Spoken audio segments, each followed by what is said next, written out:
March 11th, 1912, 3:47 in the afternoon. John Halbrecht stood in the center of his wheat field, 7 miles south of Swift Current, Saskatchewan, and watched his entire crop die. The soil beneath his boots was powder. The wheat stalks were brown, at 8 inches tall. Halbrecht had followed every instruction the Provincial Agriculture Office had published. He had plowed exactly when they told him.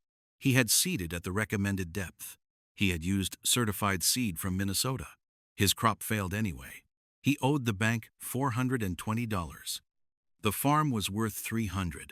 What saved his farm and fed the province for the next 40 years was a cultivation method so simple that agricultural experts had dismissed it as impossible. The method required no additional equipment, no irrigation infrastructure, and no increase in labor. It required only that a farmer ignore everything the government told him to do. If you want to understand how one farmer changed the way an entire province grew food, and why it took institutions 20 years to admit he was right, keep watching. The pattern was documented. The solution was published. The experts rejected it anyway. Saskatchewan became a province in 1905. The Dominion government was distributing homesteads under terms that required cultivation of a minimum of 15 acres within 3 years. Between 1905 and 1914, the Federal Land Office processed 73,000 homestead applications for Saskatchewan properties. The Canadian Pacific Railway published promotional materials in 12 languages promising rainfall adequate for wheat cultivation. Those materials cited precipitation averages from the wettest decade on record. The railway sold transport for settlers and freight contracts for grain. Their financial model required continuous agricultural expansion. The promotional materials did not mention that average annual precipitation in southern Saskatchewan was 14 inches. Wheat cultivation in Ontario and Manitoba required a minimum of 18 inches. The first wave of homesteaders arrived with farming methods from humid climates. They plowed in spring. They seeded shallow. They assumed rain would come because rain always had. Between 1907 and 1910, precipitation in the Swift Current region averaged 11 inches annually. Crop failures were nearly universal. The Federal Department of Agriculture attributed the failures to improper technique and published a series of bulletins on correct cultivation methods for prairie conditions. Bulletin 47, published in March 1908, recommended deep fall plowing to capture snowmelt, early seeding to take advantage of spring moisture, and harrowing after every rain to break surface crust. These were the methods used successfully in subhumid regions of the American Midwest. Homesteaders who followed the bulletin recommendations failed anyway. By 1911, abandonment rates in the Swift Current area exceeded 40%. The banks held mortgages on land that was not producing revenue. The railway had freight capacity with no grain to move. The provincial government faced a political crisis because the settlement project was failing in exactly the region the CPR had most aggressively promoted. The standard explanation was that settlers were using inappropriate methods, or that they had settled on land too marginal for cultivation. Nobody suggested that the methods the government was recommending might be wrong. The mechanism of failure was not understood because the mechanism was invisible. It happened underground, in the space between soil particles, at a scale no one was measuring. Soil holds moisture in 2 ways. Free water drains downward under gravity.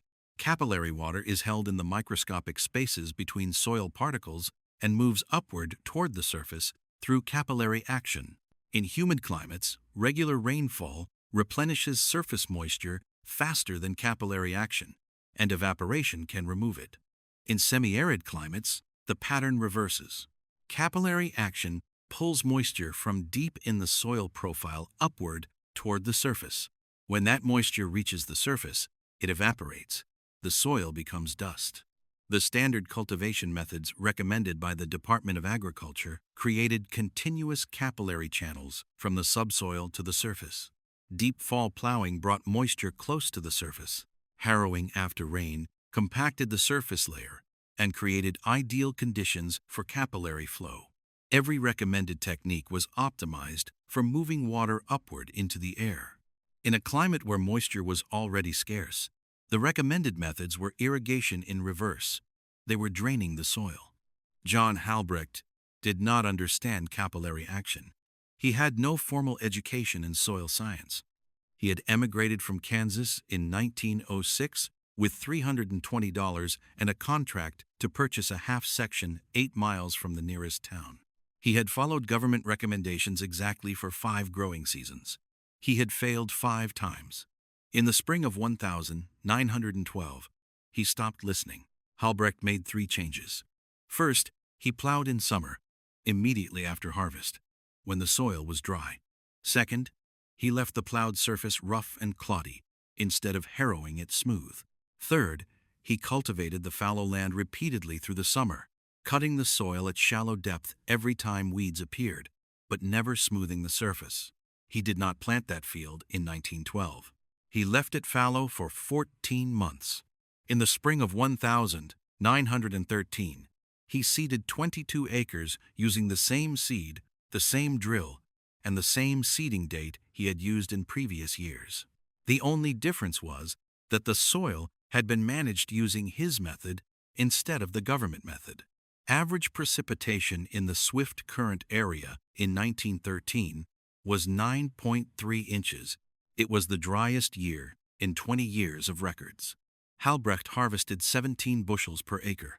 His neighbors harvested nothing. The rough surface he had left on the field created a dust mulch. The clods and the loose surface soil broke the capillary connection between the subsoil and the air. Moisture that moved upward from below could not reach the surface to evaporate. It accumulated in the root zone. The repeated shallow cultivation killed weeds before they could extract moisture, and every pass of the cultivator re-broke the capillary channels that formed as the soil settled. The summer plowing captured late-season rainfall that would normally fall after harvest and be lost over winter. The fallow period allowed an entire year of precipitation to accumulate in the soil profile with no crop extracting it. When Halbrecht finally planted, his wheat had access to moisture from 2 growing seasons instead of 1. He had invented a method to store water in soil the same way a reservoir stores it behind a dam. Halbrecht did not publish his results. He told his brother-in-law, who farmed 6 miles west. He told 2 neighbors who attended the same church. In 1913, 4 farms in the Swift Current area used summer fallow and dust mulch cultivation. All 4 harvested crops. Everyone who followed government bulletin recommendations lost their fields to drought. By 1915, 23 farms were using the method. Halbrecht called it the summer fallow system. Others called it dry farming. The Provincial Agriculture Office called it reckless. The objection was financial and theoretical. Leaving a field fallow for a full year meant losing an entire year of potential revenue. A farmer operating on borrowed money could not afford to take 50% of his land out of production. The math only worked if the yield from the fallow-based rotation exceeded twice the yield of continuous cropping. Government agronomists calculated that was impossible. Their calculation was based on yield data from humid regions, where continuous cropping was viable. In southern Saskatchewan, continuous cropping yielded nothing. Twice nothing was still nothing. The agronomists were comparing a working system to a theoretical system that did not exist in practice. The second objection was that dust mulch cultivation would cause wind erosion. Leaving the soil surface loose and disturbed would allow wind to strip topsoil. This objection turned out to be correct, but not for 30 years. In the short term, the dust mulch stored enough moisture that crop failures became rare. Farmers kept using the method because it worked. The erosion problem did not become acute until the drought of the 1930s, when sustained high winds and multiple dry years combined to create the conditions for large-scale soil loss. But in 1915, erosion was a theoretical concern. Starvation and foreclosure were immediate. Angus Mackay was the superintendent of the Dominion Experimental Farm at Indian Head, Saskatchewan. He had been appointed in 1888 and had spent 24 years testing crop varieties and cultivation techniques for prairie conditions. Mackay was a trained agronomist. He published annual reports detailing trial results in formats designed for statistical analysis. He operated experimental plots with controlled variables and replicated treatments. He was the institutional authority on Saskatchewan agriculture. In 1913, Mackay began hearing reports from the Swift Current area about farmers harvesting crops in a drought year using a fallow-based system. The reports were anecdotal and uncontrolled. Mackay did not trust them. In 1914, Mackay established a trial at Indian Head comparing continuous cropping to a 2-year rotation with 1 year of summer fallow. He used identical seed, identical soil preparation, and identical seeding rates. He measured soil moisture at 4 depths throughout the growing season. He documented weed populations, cultivation timing, and labor requirements. He continued the trial for 6 years. The results were published in the Indian Head Experimental Farm Annual Report for 1920. The fallow-based rotation yielded an average of 19.4 bushels per acre. The continuous cropping system yielded an average of 8.1 bushels per acre. Total yield over the 6-year period was higher for the fallow system, despite the field being planted only 3 times instead of 6. Mackay measured soil moisture and found that fallow plots held an average of 2.7 inches more moisture in the top 3 feet of soil at seeding time than continuously cropped plots. Mackay had proven that the system worked. He had documented the mechanism. He had published the results in an official government report. He did not recommend widespread adoption. His reservation was economic. The fallow system required additional cultivation passes. Each pass required fuel, equipment wear, and labor. Mackay calculated that the system added $4.30 per acre in operating costs. He concluded that the system was only viable for farmers with access to sufficient equipment and capital to manage the additional expense. For a homesteader operating on debt with marginal equipment, Mackay believed the system was not practical.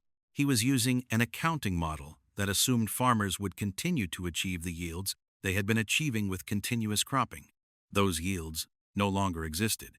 The comparison Mackay was making was between a system that cost more but worked and a system that cost less but failed. He published the data and recommended the failing system. Between 1914 and 1920, adoption of summer fallow in southern Saskatchewan was driven entirely by farmer-to-farmer communication. No government agency recommended it. The Provincial Agriculture Office continued to publish bulletins advising continuous cropping and moisture conservation through surface compaction. Farmers ignored the bulletins.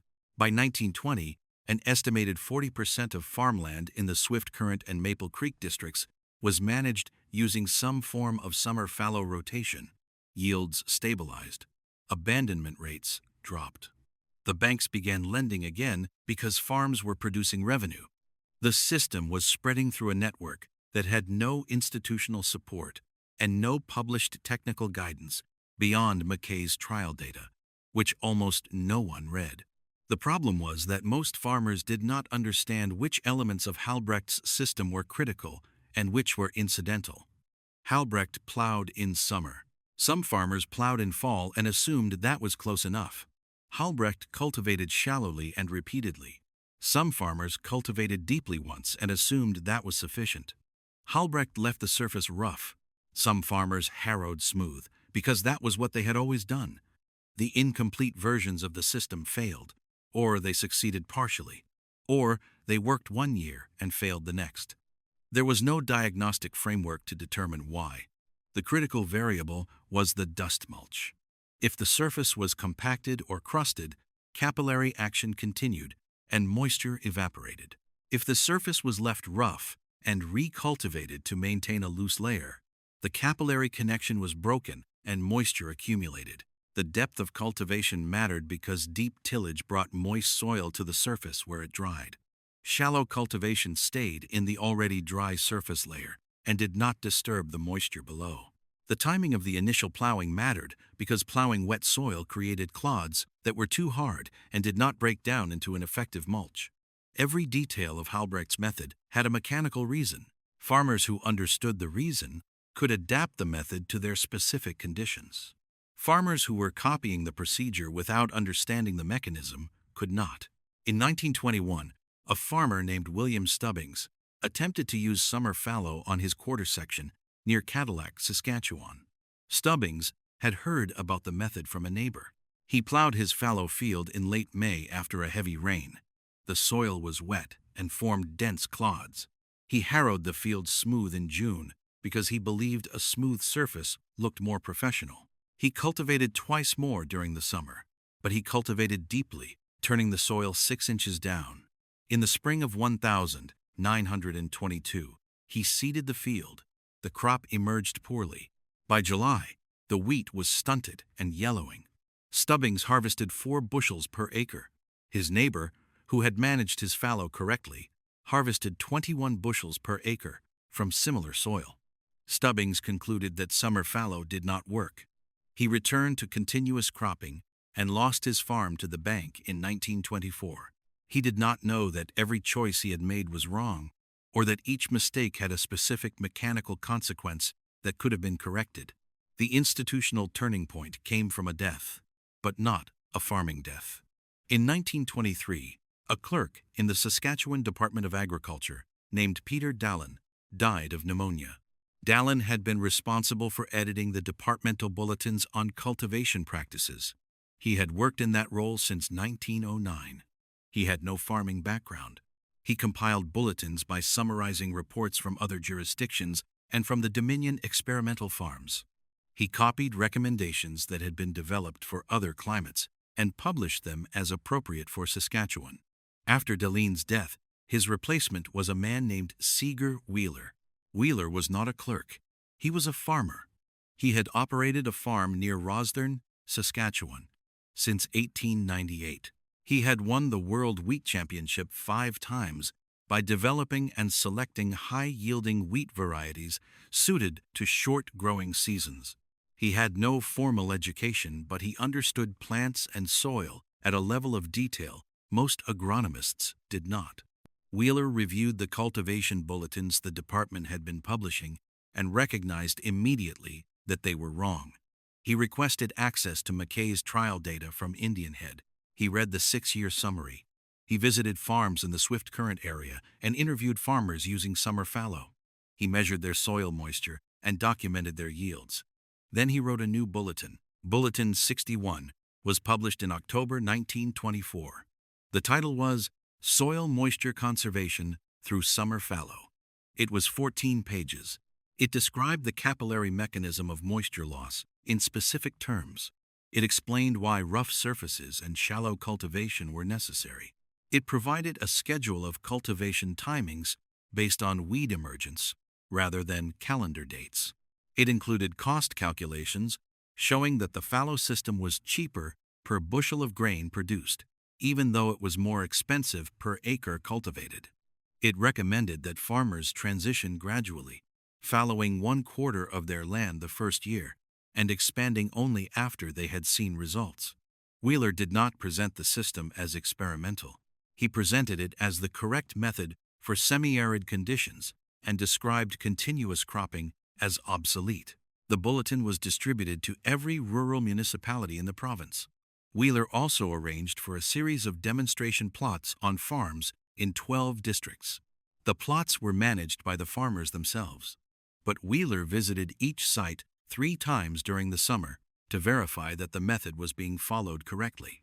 In 1925, all 12 demonstration plots harvested yield significantly above the district average.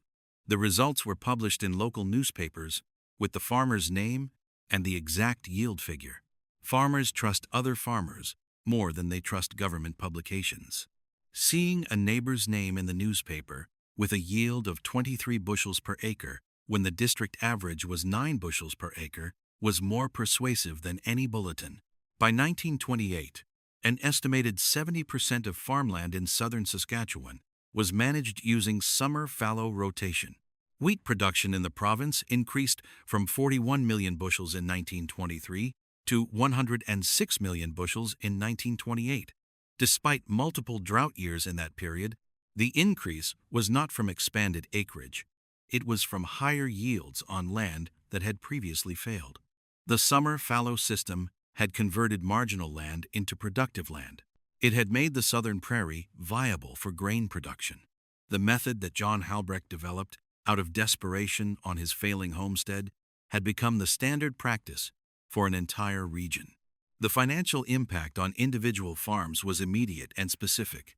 A typical quarter-section farm in the Swift Current area carried an average debt of $600 in 1920. If the farm was using continuous cropping, average annual wheat production was approximately 400 bushels, which sold for approximately $320 at 1,920 prices. After operating costs, the farm generated insufficient income to service debt. The bank foreclosed. If the farm converted to summer fallow, average annual production increased to approximately 900 bushels, despite half the land being out of production each year. Revenue increased to approximately $720. After operating costs, the farm was profitable. The farmer paid down debt. The farm stayed in the family. The difference between failure and survival was a cultivation method that cost nothing to implement except the willingness to ignore official recommendations. Mackay died in 1929. He never publicly acknowledged that his reluctance to recommend summer fallow had been an error. His trial data had been correct. His interpretation of the economic viability had been wrong. He had calculated costs in isolation without calculating the cost of failure. A system that costs $4 more per acre but produces a crop is cheaper than a system that costs nothing and produces nothing. Mackay had been trained to evaluate systems in controlled comparisons. He had not been trained to evaluate systems in the context of farmers operating on the edge of financial collapse. His institutional perspective had made him conservative. His conservatism had delayed adoption of a system that would have prevented thousands of foreclosures. Halbrecht farmed his original homestead until 1947. He expanded his operation to 2 full sections by purchasing adjacent land from homesteaders who had abandoned it during the dry years. He paid cash. He never borrowed again after 1914. He did not patent the summer fallow method. He did not write about it. He demonstrated it to anyone who asked and answered questions in specific detail. When neighbors asked why he was willing to share a technique that gave him a competitive advantage, he said that there was enough land for everyone and no advantage in being the only farmer with a crop when the entire region was failing. His farm passed to his son in 1947. The family still operates it. The principle Halbrecht discovered is still in use. Modern summer fallow management uses mechanical weed control and minimum tillage to maintain a surface mulch while reducing the number of tillage passes. The mechanism is identical. Break the capillary connection. Prevent evaporation. Store moisture in the soil profile. The tools have changed. The physics have not.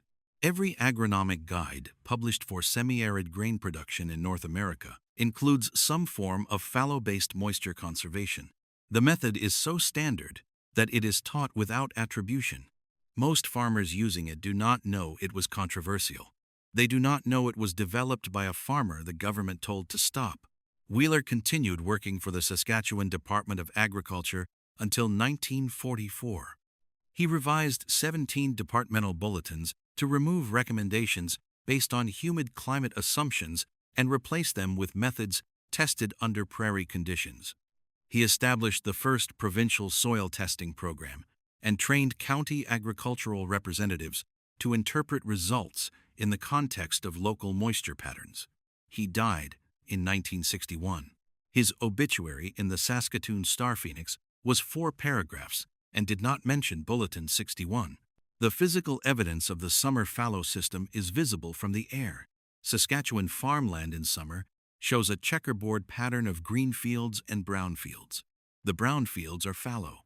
They are storing moisture. They are preparing to grow next year's crop using this year's rain. The pattern is so familiar that no one questions it. It is the landscape of industrial grain production. It is also a monument to a farmer who decided that survival required ignoring every expert who told him what to do. If you have farmed in semi-arid conditions, or if your family used summer fallow, leave a comment with your location and what you grew. If you know stories about the early adoption period or about farmers who resisted the transition, share them.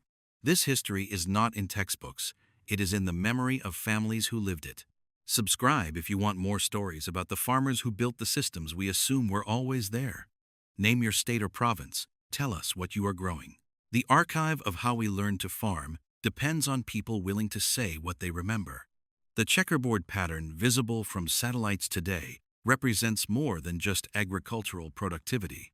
It represents a fundamental shift in how we understand expertise and innovation.